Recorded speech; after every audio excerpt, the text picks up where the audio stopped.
વ્યાસ, કાલિદાસ એ બધાએ શું લખ્યું? કર્તાના નામોની એક યાદી સીધી મૂકવામાં આવી છે. બાજુના ત્રીજા ખાનાની અંદર કર્તૃત્વ પ્રકાર મૂકે છે. નાટ્યકાર, કવિઓ કોણ છે, શાસ્ત્રકાર કોણ છે, સૂત્રકાર કોણ છે. બાદરાયણ વ્યાસે બ્રહ્મસૂત્રો પણ લખ્યા હતા. કૃતિના નામો, આવી રીતે તમે પોતે વિગતો એનાલાઇઝ કરીને ગદ્યમાં છે, પદ્યમાં છે કે ચંપુકાવ્ય છે, દશરૂપકમાંથી શું છે, ભાણ છે, પ્રહસન છે, નાટક છે, ઇત્યાદિ ઇત્યાદિ, અને એનો સમયગાળો, એ કૃતિ કયા સમયમાં લખાઈ, આ બધું તમે જુદા જુદા ફલક ઉપર જો વહેંચી દેશો, આ તમને એક આઈડિયા આપવામાં આવે છે. આઈડિયાના પણ અત્યારે પૈસા પડે છે. એક નવો વિચાર, એક નવી યુક્તિ તમને હાથ ધરવામાં આવે, એક જાદુઈ લાકડી હાથમાં આવે, તો સંસ્કૃત જે અત્યારે આમદાની, ઉપજ, ઉપાર્જન, ધનોપાર્જનનો માર્ગ ખોલતું નથી, એ ધનોપાર્જનનો માર્ગ ખોલવા માટેનો આ રસ્તો હું બતાવી રહ્યો છું કે જો તમે એક્સેલને હસ્તગત કરશો અને સંસ્કૃતનું પાંડિત્ય તમે એની અંદર એક્સેલની શીટ ઉપર જો દાખલ કરી દેશો તો એનાથી જાત જાતના સર્ચ એન્જિન ઊભા કરી શકાશે. અને એ સર્ચ એન્જિનથી પછી તમે જે દુનિયામાં ચમત્કાર કરશો, આખી દુનિયાએ તમારી નોંધ લેવી પડશે, તમને શોધતા આવવું પડશે, એવી સ્થિતિ આમાં ઊભી થાય એવા પૂરા ચાન્સીસ છે. તો આવી વિગતો પૂર્યા પછી આપણે ફિલ્ટરિંગ કેવી રીતે કરવું? તો છેક ઉપરના જે મેનુ બારમાં તમે જશો તો ત્યાં ડાટા એવું લખેલું છે. એ ડાટાને ક્લિક કરશો એ તમારી સામે ચાયણીનું એક ચિહ્ન આવશે. તમે એની અંદર અકારાદી ક્રમે વસ્તુ માગશો, અથવા તમે કહેશો કે મારે કેવળ નાટ્યકાર સંસ્કૃતમાં કોણ કોણ છે, એમણે કેટલા નાટકો લખ્યા છે. તો આ ફલકની અંદર તમે જોઈ શકો છો કે કેવળ ભાસ, કાલિદાસ, શુદ્રક, ભાવભૂતિ, ભટ્ટ નારાયણ, વિશાખદત્ત, મુરારી, શક્તિભદ્ર, દિંગનાગ અને હર્ષવર્ધન જેવા નાટ્યકારો આંખ સામે આવીને ઊભા રહે છે. હતી તો વિગત અંદર લાખોની સંખ્યામાં વિગતો છે આ શીટની અંદર, પણ તમે જેવા ડેટામાં જાઓ છો, ફિલ્ટરિંગમાં જાઓ છો, એની સાથે કેવળ નાટ્યકારો તમારી સામે પ્રગટ થશે, એમની કૃતિઓના નામ આવી જશે, અને એ કૃતિનો પ્રકાર, એ વ્યાયોગ છે કે ઉત્સૃષ્ટિકાંગ છે કે નાટક છે, પ્રકરણ છે, એ બધી વસ્તુઓ તમારી સામે પ્રગટ થશે. નોટ ઓન્લી દેટ, સમયગાળો પણ આવશે કે કયા સમયગાળામાં કયા કયા નાટકો લખાતા હતા, કેવા પ્રકારે ભજવાતા હતા. આ બધી વસ્તુઓ તમે એ વર્કશીટના માધ્યમથી પ્રસ્તુત કરી શકો છો. આ એક અદ્ભુત પ્રકારનું સર્ચ એન્જિન છે જે એક્સેલ થકી તમે સિદ્ધ કરી શકો છો. તમે માની લો કે એમાંથી કોઈ એક જ વ્યક્તિને શોધવા માગો છો કે મારે શુદ્રકે શું શું બીજું લખ્યું છે, તો તમે આવી રીતે ઈચ્છિત એન્ટ્રીને પસંદ કરો અને ફિલ્ટરિંગમાં જો જશો તો વસ્તુ ફિલ્ટર થઈને એટલી જ વસ્તુ તમારી સામે આવશે. તો આ એક્સેલનો વિનિયોગ કોઈપણ રીતે તમારા કોલેજમાં સંસ્કૃતની સાથોસાથ જે કોમ્પ્યુટરના વર્ગો હોય, જે એડવાન્સ કોર્સીસ હોય છે અથવા તો ફાઉન્ડેશન કોર્સીસ હોય છે, એના થકી કોમ્પ્યુટર શીખીને એ કોમ્પ્યુટરને અંદર એક્સેલનો પ્રોગ્રામ શીખી લો અને એક્સેલ થકી પછી સંસ્કૃતમાં જાઓ, તો હું માનું છું કે તમે સંસ્કૃતને કમ્પ્યુટરની જોડે જોડીને એમાંથી ઘણું હસ્તગત કરી શકશો. હિસ્ટ્રી ઓફ સંસ્કૃત લિટરેચર હું જ્યારે ભણતો હતો ત્યારે મને બહુ કંટાળાજનક લાગતો હતો. ક્યાં બધી સાલ યાદ રાખવી, કયા રાજા કયા સમયમાં હતા. એકલો કવિઓનો, શાસ્ત્રકારોનો ઇતિહાસ ભણાવાય, પણ એ જ સમયગાળામાં કયા રાજા હતા, બીજું શું ઐતિહાસિક દૃષ્ટિએ થતું તે કંઈ ખબર જ ના પડે. એટલે કે નિરસક સંસ્કૃત સાહિત્યનો ઇતિહાસ મને લાગતો હતો. અંગત રીતે શક્ય છે કે અત્યારે પણ બીજાને લાગતો હોય, પણ જો આ તમે એક્સેલ પ્રોગ્રામમાં ગોઠવેલો સંસ્કૃત સાહિત્યનો ઇતિહાસ હશે તો ચોક્કસ રસ ઊભો થશે. એ સમયમાં કયા મંદિરો હતા, કયા તીર્થધામમાં આ વસ્તુ લખાઈ, બધી વિગતો અત્યારે ગુજરાત યુનિવર્સિટીમાં તૈયાર કરવામાં આવી રહી છે. એ વસ્તુ ક્યારેક જ્યારે પ્રગટ થશે ત્યારે તમે જોઈ શકશો કે એ સંસ્કૃત સાહિત્યનો ઇતિહાસ નવા સ્વરૂપે હશે, વધારે રસપ્રદ સ્વરૂપે આકારિત થઈને આવ્યો હશે. તો એક્સેલનો પ્રોગ્રામ આ રીતે બહુ જ ઉપયોગી થાય એમ હું જોઈ રહ્યો છું. તમે જુઓ, એ જ રીતે સંસ્કૃત વ્યાકરણોની એક એન્ટ્રી મેં દાખલ કરી છે. તો ભર્તૃહરિ એક વૈયાકરણ છે, એમણે કયા કયા ગ્રંથો લખ્યા, તો વાક્યપદીએ લખ્યું છે, વ્યાકરણ મહાભાષ્યની ઉપર દીપિકા નામની ટીકા લખી છે, કાત્યાયન, કૌંડભટ્ટ. પહેલાં તો જ્યાં જે વિગત મળી તે ભરતા જાઓ, તમે કૃતિ શીર્ષકો લખો, એની સામે વર્ષ લખો. આ વર્ષ લખવાથી એક સંસ્કૃત સાહિત્યનો ઇતિહાસ પણ ઊભો થયો, એક ઇન્ફોર્મેશન પણ ઊભી થઈ ગઈ. તો આ ઇન્ફોર્મેશન અને ટેકનોલોજીનો જમાનો છે. તો સંસ્કૃતના વિદ્યાર્થીઓ, સંસ્કૃત જગતના અધ્યાપકો આનાથી દૂર ન રહેવા જોઈએ. એક્સેલની અંદર તમે આ દાખલ કરો, હિન્દીમાં દાખલ કરો, અને એના થકી તમે બધા જ આઉટપુટની અંદર નવી રીતે આખી વસ્તુ જોઈ શકશો. તમારે ઇતિહાસનું વિશ્લેષણ કરવું હોય એક્સેલ પ્રોગ્રામ દ્વારા, તો સમાન વિષયના ગ્રંથો કયા ક્રમે, એટલે કે વ્યાકરણના, ન્યાયના, અલંકારના, એવી રીતે સમાન વિષયના ગ્રંથો કયા ક્રમે લખાયા છે એમ જાણવું હોય, કયા સમયગાળામાં શું શું બનતું હતું, એક જ સમયમાં 16મી સદી સામે મૂકો અને જુઓ કે 16મી સદીમાં નાટકો કેટલા લખાયા, શાસ્ત્રો કયા લખાયા, કોમેન્ટ્રી કેટલી લખાઈ, એ બધું તમારે એક્સેલ થ્રુ બહાર તારવી શકાશે. એકાંગી જે અત્યારે ઇતિહાસ ભણાવાય છે ને બદલે સર્વાંગી સ્વરૂપે તમે ઇતિહાસને ઊભો કરી શકશો. કાલાનુક્રમની આંખે વિષયનું વિહંગાવલોકન તમે કરશો. એક જ સમયગાળામાં શું શું આ ભારત દેશમાં બનતું હતું એ એક્સેલ પ્રોગ્રામ જો હસ્તગત કર્યો હોય તો તમે બતાવી શકો છો. કૃતિના શીર્ષકને આધારે કર્તાની શોધ કરી શકો છો કે ભાઈ આ કૃતિ છે, કૃતિનું નામ મારી પાસે છે પણ કર્તા કોણ છે ખબર નથી, પણ જો એક્સેલ પ્રોગ્રામમાં આ ઇતિહાસ લખેલો હશે તો તરત તમને કર્તા હાથમાં આવશે અને કર્તાનું નામ હશે ધ્યાનમાં કે એણે બીજું શું શું લખ્યું છે, એની કૃતિઓનું શોધ તમારે કરવી છે. તો કૃતિઓની શોધ કરવા માટે પણ એક્સેલ ઉપયોગી થશે. હું માનું છું કે ક્વિઝ વગેરેનું નિર્માણ કરીને સંસ્કૃતના વિદ્યાર્થીઓને જો શિક્ષણ આપવું હોય તો આ એક્સેલ પ્રોગ્રામમાં બધો ડેટા નાખ્યા પછી તમે વિદ્યાર્થીઓને એવા ક્વિઝ દ્વારા પણ સંસ્કૃતનું જ્ઞાન આપી શકો અને પ્રિસાઇઝલી જે MCQ ટાઈપના પ્રશ્નો પૂછવાના હોય છે એની અંદર પણ તમે કેટલીક સામગ્રી બનાવી શકશો. આ પછી મારે કેટલીક સંસ્કૃતના વિદ્યાર્થીઓને સંસ્કૃતની વેબસાઇટનો પરિચય કરે. બહુ સીમિત હું બતાવી રહ્યો છું, પણ એ વેબસાઇટો થકી તમે અત્યારે આ વધારે વાર હું બતાવવાનો છું કે જેથી તમે દરેક વિદ્યાર્થીઓ અને અધ્યાપકો લખી લે કે આ વેબસાઇટ તો મિનિમમ તમારે રોજ જોવી જોઈએ અને એમાં શું થઈ રહ્યું છે એનો તમને ખ્યાલ આવશે. તો www.sanskrit.nic.in નામની જે વેબસાઇટ છે એ રાષ્ટ્રીય સંસ્કૃત સંસ્થાન નવી દિલ્હીની વેબસાઇટ છે. એની અંદર સૌથી પહેલાં તો મારે સંસ્કૃતના વિદ્યાર્થીઓને કહેવું જોઈએ કે FIથી માંડીને PhD સુધીનો કોઈપણ વર્ગના કોઈપણ વિદ્યાર્થીને એ સ્કોલરશિપ આપતી સંસ્થા છે. સ્કોલરશિપ કેવી રીતે મને મળે એ શોધવા માટે પહેલાં અહીંયા જાઓ. બુભુક્ષિતે ન વ્યાકરણમ ભુજ્યતે ન કાવ્યરસો પીયતે. સંસ્કૃતના વિદ્યાર્થીઓને ક્યાંકથી પહેલાં પૈસા મળવા જોઈએ. તો આ એક એવી સંસ્થા છે કે જ્યાંથી અનેક પ્રકારની સ્કોલરશિપ રિલીઝ થાય છે અને ત્યાંથી અનેક પુસ્તકો, અનેક સ્કીમો, અનેક સેમિનારો વગેરેનું આયોજન થતું હોય છે. અનેક સંસ્કૃત યુનિવર્સિટીઓને આ ચલાવે છે, રન કરે છે. તો દેશની પ્રીમિયર સૌથી મોટામાં મોટી આપણી કોઈ સંસ્થા હોય તો તે છે રાષ્ટ્રીય સંસ્કૃત સંસ્થાન નવી દિલ્હી. એની આ વેબસાઇટ છે, એની પર અનેક વસ્તુઓ મૂકવામાં આવી છે, અનેક ડેટા છે. આખા ભારતના સંસ્કૃતના અધ્યાપકોની પણ વિગતો તમને મળી જશે.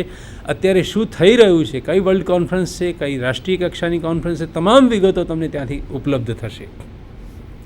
આપણા અમદાવાદની અંદર મિસ્ટર મિહિર ઉપાધ્યાય એમણે www.eklavyasanskrutakademy.org નામની એક વેબસાઇટ ડેવલપ કરી છે. એ ડેવલપ કરેલી વેબસાઇટ ઉપર વર્ચ્યુઅલ સંસ્કૃત ક્લાસીસ ચાલી રહ્યા છે. તમને મિહિર તમારા ઘરે આવીને તમારા કમ્પ્યુટર ઉપર સંસ્કૃત ભાષાનું શિક્ષણ આપશે.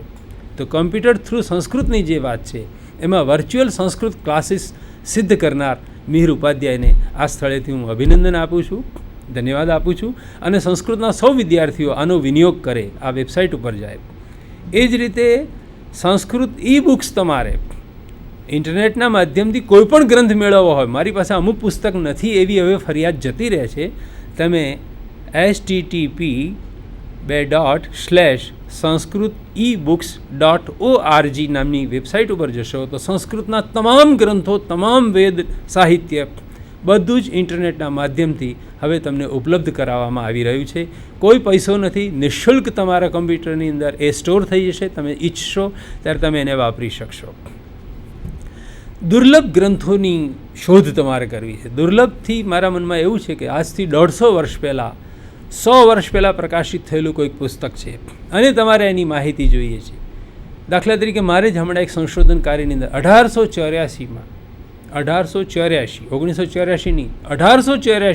જર્મનીમાંથી કાર્લ બુરખડે શાકુંતલની એક સૌથી જૂનામાં જૂની ભુર્જપત્ર પર લખાયેલી હસ્તપ્રતનું પ્રકાશન કર્યું હતું રોમન સ્ક્રિપ્ટમાં.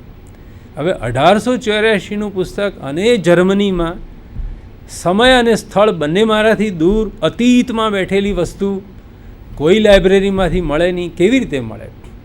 તો એને માટે આ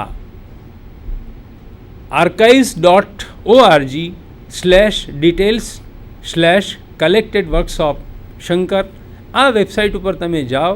આમાંથી તમે માત્ર http://archives.org જશો તો પણ તમને ઘણી બધી વિગતો પ્રાચીન સમયના કોઈપણ પુસ્તકો તમને જોવા મળી શકશે. એ જ રીતે www.nationallibrary.government.in આ વેબસાઇટ ઉપર આપણી નેશનલ લાઇબ્રેરી કલકત્તામાં રહેલું કોઈ પણ પુસ્તક તમારે મેળવવું હોય તો મળશે. આપણા દેશની સૌથી મોટી લાઇબ્રેરી એ નેશનલ લાઇબ્રેરી કલકત્તામાં છે. ત્યાંના કોઈ પણ પુસ્તકને તમે એક્સેસ કરી શકો છો. એ જ રીતે એક યુનિવર્સલ લાઇબ્રેરી પણ છે, www.ulib.org. આના થકી પણ પુસ્તકો મળશે. એ જ રીતે www.worldcatalog.org આની ઉપર તમે જશો અને તમારે કોઈ નવું પુસ્તક ખરીદવું છે. હમણાં જ ગઈકાલે જ બહાર પ્રકાશિત થયેલું ન્યુયોર્ક યુનિવર્સિટી પ્રેસનું મારે પુસ્તક જોઈતું હતું. તો આ વર્લ્ડ કેટલોગ થ્રુ તમે જશો તો તમને ગઈકાલે વિદેશમાં પ્રકાશિત થયેલા કોઈપણ નવા પુસ્તકની પણ પ્રાપ્તિ થશે. ગઈકાલનું અને દૂર સ્થળની દૃષ્ટિ હોય એ પુસ્તક પણ તમારા માટે દુર્લભ જ છે, પણ એ દુર્લભ પુસ્તકને સુલભ કરવું, એને વાંચી પણ શકાય છે એવી સુંદર વ્યવસ્થાઓ કમ્પ્યુટરે હવે આપણને ઉપલબ્ધ કરી આપી છે. સંસ્કૃતના વિદ્યાર્થીઓ ધ્યાન રાખે કે સંસ્કૃત અને સંસ્કૃત રિલેટેડ કોઈ જ્ઞાન હવે દરિદ્રતામાં રહ્યું નથી, એ સૌને માટે સુલભ થઈ ચૂક્યું છે. બીજો એક સવાલ છે કે સંસ્કૃતના ગ્રંથો પ્રકાશિત તો છે પણ એના કેટલાક હસ્તપ્રત સ્વરૂપે વસ્તુઓ રહેલી છે જેને આપણે માતૃકા કહીએ. માતામાંથી જેમ બાળકો જન્મે એમ મૂળ હસ્તલિખિત ગ્રંથોમાંથી સંસ્કૃતના ગ્રંથો પ્રકાશિત થતા હોય છે, છપાતા હોય છે. એવા હસ્તપ્રતોને મેળવવી હોય તમારે તો એને માટેની વેબસાઇટો કઈ છે? તો રાષ્ટ્રીય પાંડુલિપિ મિશન નવી દિલ્હી એ આ ઉપક્રમ રચ્યો છે અને www.namami.org આ નમામી છે પણ એ નેશનલ મેન્યુસ્ક્રિપ્ટ મિશન એવું નામ છે એની અંદર, એટલે નમામી શબ્દ બનાવ્યો છે.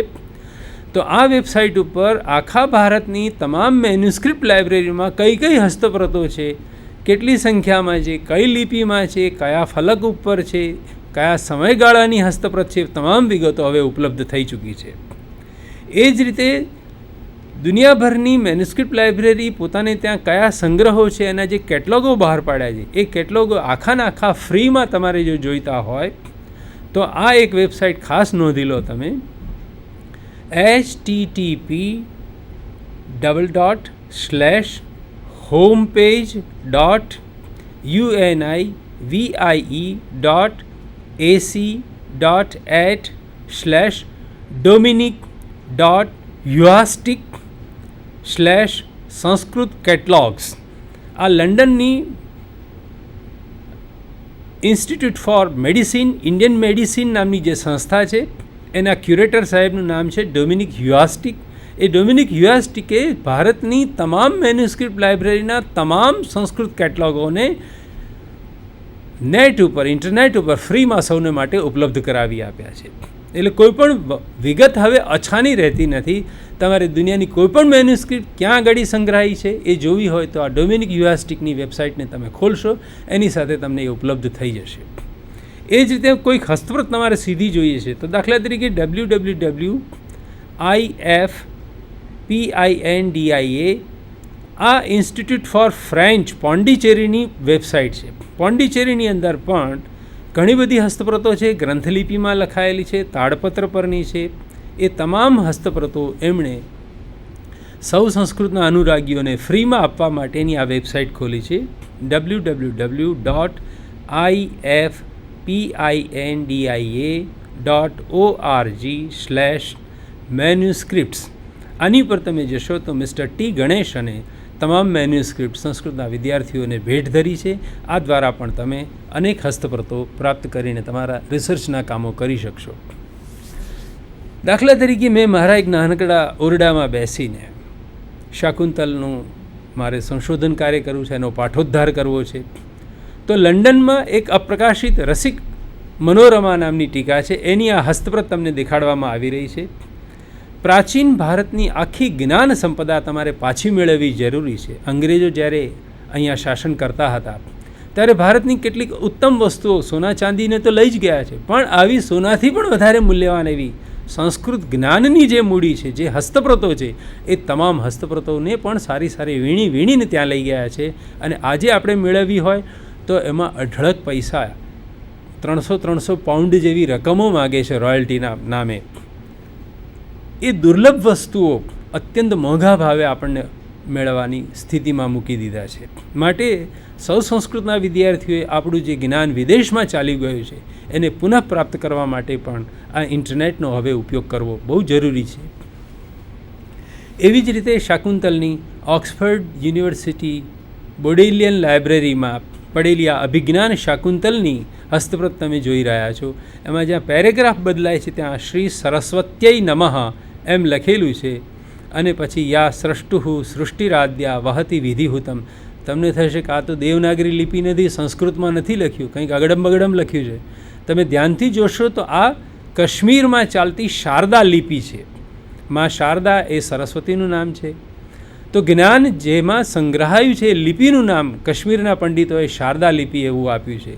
ત્યાંની આ 9મા સદીની ભારતની જૂનામાં જૂની લિપિ એ શારદા લિપિ છે. એનાથી પણ વધારે જૂની એ બ્રાહ્મી લિપિ છે, જે અશોકના શિલાલેખોમાં વપરાય છે. પણ બ્રાહ્મી લિપિમાંથી ઉતરી આવેલી લિપિઓમાં એક શારદા લિપિ 8મા 9મા સૈકામાં જે ચાલતી હતી, એ શારદા લિપિમાં લખાયેલો પાઠ એ સંસ્કૃત ગ્રંથોનો જૂનામાં જૂનો પાઠ મનાય છે. એવી હસ્તપ્રત ઓક્સફર્ડ યુનિવર્સિટીની અંદર બોડેલિયન લાઇબ્રેરીમાં પડી છે. ત્યાંથી મેળવીને તમારી સામે આ રજૂ કરવામાં આવી છે. આવી રીતે પણ તમે જ્ઞાનનો પ્રચાર પ્રસાર કરી શકો છો. સંસ્કૃત થ્રુ જે કમ્પ્યુટર થ્રુ સંસ્કૃતને શીખવાની વાત છે, એના પહેલા ચરણમાં તમારે હવે જે કરવાનું છે વિદ્યાર્થીઓએ, તે વિન્ડોઝ 7ની અંદર જે ઇનબિલ્ટ આપેલા એરિયલ યુનિકોડ છે, એમાં મંગલ, કોકિલા જેવા ફોન્ટ જે છે, એ ફોન્ટ સંસ્કૃતના ધ્વનિશાસ્ત્ર મુજબના હોઈને તે જ વાપરતા શીખવું અનિવાર્ય છે. આજના આ સંધાનના કાર્યક્રમ દ્વારા મારે તમને એક સીધી સલાહ આપવી છે, એક તમને ભલામણ કરવી છે કે તમે સરળ કે શ્રીલિપિ કે ભાષા ભારતીના ફોન્ટ વાપરશો નહીં. એ વૈજ્ઞાનિક નથી. તમને એક્સેલ પ્રોગ્રામમાં અકારાદિક્રમે કશું ગોઠવવું હશે, સોર્ટિંગ ફિલ્ટરિંગમાં જવું હશે, તો આ ફોન્ટ સરળના કે શ્રીલિપિના કામ નહીં લાગે.